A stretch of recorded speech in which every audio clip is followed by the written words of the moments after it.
मित्रों, नमस्कार। National pension system NPS में सुधारों की लंबे समय से चल रही मांग के बीच शनिवार देर शाम केंद्र सरकार ने यूनिफाइड पेंशन स्कीम यानी यूपीएस योजना को मंजूरी दे दी। इलेक्ट्रॉनिक्स और सूचना प्रौद्योगिकी मंत्री अश्विनी वैष्णव ने इसकी जानकारी देते हुए कहा कि यह योजना अगले 1 अप्रैल से लागू होगी और इसका फायदा केंद्र सरकार के 23 लाख कर्मचारियों को मिलेगा। बीते कुछ सालों से सरकारी कर्मचारी ओल्ड पेंशन स्कीम की बहाली की मांग करते रहे हैं और कुछ राज्यों में हुए विधानसभा चुनावों में विपक्षी दलों ने इसे मुद्दा भी बनाया था।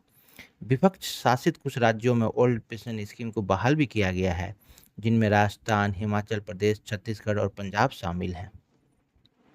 इस साल के अंत तक 4 राज्यों महाराष्ट्र, झारखंड, हरियाणा और जम्मू कश्मीर में विधानसभा चुनाव होने वाले हैं।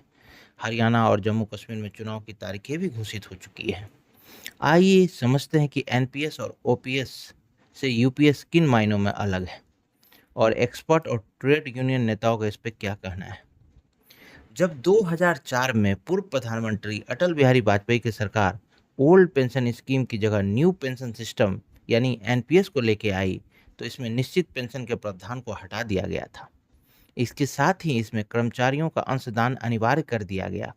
इसमें कर्मचारी और सरकार के लिए समान रूप से 10% का अंशदान करने का प्रावधान बनाया गया। साल 2019 में इसमें सरकारी अंशदान को बेसिक सैलरी और डीए का 14% कर दिया गया। नए प्रावधान के अनुसार रिटायरमेंट के बाद कर्मचारी जो कुल राशि बनी उनका 60% निकाल सकते हैं और बाकी 40% को सार्वजनिक क्षेत्र के बैंकों, वित्तीय संस्थानों और निजी कंपनियों को और प्रमोट किए गए पेंशन फंड मैनेजर्स की विभिन्न स्कीमों में लगाना कर्मचारी के लिए अनिवार्य बना दिया गया था। इन कंपनियों और से पेश की गई स्कीमों को निम्नतम से उच्चतम जोखिम के आधार पर चुनाव किया जा सकता था। लेकिन सरकारी कर्मचारी यूनियनों का कहना है कि जब एनपीएस को लागू किया गया तो इसे ओपीएस से बेहतर बताया गया था। लेकिन 2004 के बाद होने वाले जो लोग रिटायर हो रहे हैं उन्हें बहुत मामूली पेंशन मिल रही है। इसके अलावा कर्मचारियों का अपना अंशदान भी देना पड़ रहा है, जबकि ओपीएस में पेंशन सरकार की ओर से मुहैया कराई जाती थी। ये पूरी तरह सामाजिक सुरक्षा योजना पर पूर्ण निर्भर थी। कर्मचारियों का कहना है कि जो नया यूपीएस लाया गया है उसमें कर्मचारी के अपने अंशदान को निकालने को लेकर स्पष्ट जानकारी नहीं दी गई है। हालांकि यूपीएस में ग्रेच्युटी के अलावा नौकरी छोड़ने पर एकमुश्त रकम दी जाएगी। इसकी गणना कर्मचारियों के हर 6 महीने की सेवा पर मूल वेतन और महंगाई भत्ते का 10वां हिस्से के रूप में होगा। शनिवार को यूनिफाइड पेंशन स्कीम की जानकारी देते हुए अश्वनी वैष्णव ने बताया कि प्रधानमंत्री मोदी ने पेंशन से जुड़े मामले पर डॉक्टर सोमनाथन, जो उस वक्त फाइनेंस सेक्रेटरी थे, के नेतृत्व में एक कमेटी बनाई थी। उन्होंने कहा कि देश भर के लेबर संगठनों से बातचीत करने और दुनिया के और अदर देशों में मौजूदा सिस्टम को समझने के बाद कमेटी ने यूनिफाइड पेंशन स्कीम की सिफारिश की, जिसे सरकार ने मंजूर कर लिया।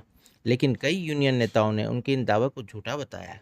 उनका कहना है कि सरकार ने यूपीएस को लेकर उनके साथ कोई बातचीत नहीं की। National movement for old pension scheme के राष्ट्रीय अध्यक्ष विजय कुमार बंधु ने कहा कि कमेटी की सिफारिश कब पेश हुई और इस पर कब विमर्श हुआ ये किसी को पता नहीं, और कमेटी की रिपोर्ट क्या है ये भी किसी को पता नहीं है। विजय कुमार बंधु ने यूपीएस में नौकरी की 25 साल की समय सीमा को लेकर कहा कि यूपीएस में फुल पेंशन के लिए 25 साल की सीमा तय कर दी गई है। अर्धसैनिक बल के कर्मचारी 20 साल में रिटायर हो जाते हैं, यानी वो इस स्कीम से बाहर हो गए। ऐसे कई अन्य क्षेत्र हैं जो यूपीएस एक घाटे का सौदा बनाती है। इसको सिर्फ नाम बदल दिया गया। वहीं national mission for old pension scheme के राष्ट्रीय अध्यक्ष मंजीत सिंह पटेल ने बीबीसी को कहा है कि एनपीएस में 2 समस्याएं थी। पहला, सेवा के दौरान कर्मचारी को अपने पैसे पर अधिकार नहीं था। दूसरा, रिटायरमेंट पर उसे निश्चित प्रतिशत के तौर पर पेंशन की गारंटी नहीं थी और डीए भी शामिल नहीं था। लेकिन एनपीएस में एक फायदा था कि कर्मचारी का जमा धन उसे या उसके परिवार को मिल जाता था और एक निश्चित हिस्सा शेयर मार्केट में निवेश हो जाता था। वो पैसा सरकार को नहीं जाता था।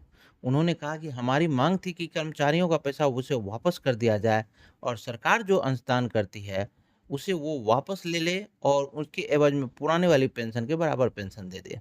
वो कहते हैं यूपीएस तो एनपीएस से भी बुरा हो गया। सबसे बड़ी बात है कि अभी के एनपीएस में नियम है कि अगर सेवा के दौरान कर्मचारी की मौत हो जाती है, तो उसके परिजन को पुरानी पेंशन स्कीम के तहत सैलरी का 50% पेंशन के रूप में मिलता है, लेकिन यूपीएस में वो भी प्रावधान नहीं है।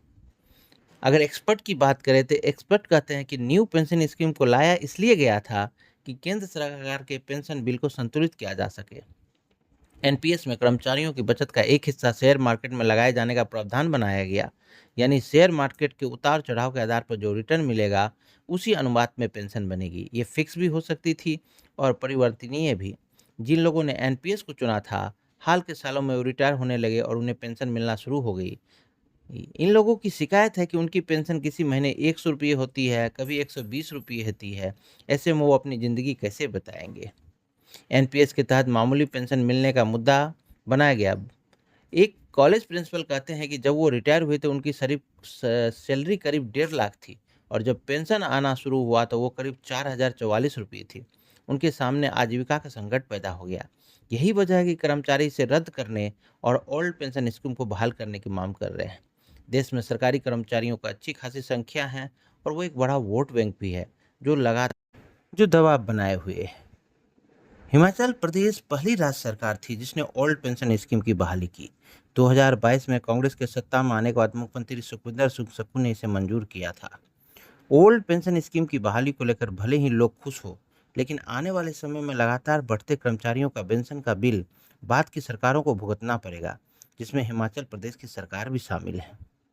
यूपीएस के तहत सरकार ने अपनी ओर से अंशदान को बढ़ाकर 18.5% का करने का प्रावधान किया है। वहीं सरकार का कहना है कि राज्य सरकारों के वे 90 लाख कर्मचारी भी लाभान्वित होंगे जिन्होंने एनपीएस चुन रखा है। मौजूदा और भविष्य कर्मचारी एनपीएस और यूपीएस में विकल्प चुन सकते हैं। इसके अलावा यूपीएस में न्यूनतम 10 साल की सेवा के बाद 10,000 रुपये पेंशन की गारंटी दी गई है। यूपीएस में आखिर खास अच्छा क्या है? एक्सपर्ट कहते हैं कि अगर ओल्ड पेंशन स्कीम चलती तो ये बिल भी ऐसे ही बढ़ता रहता।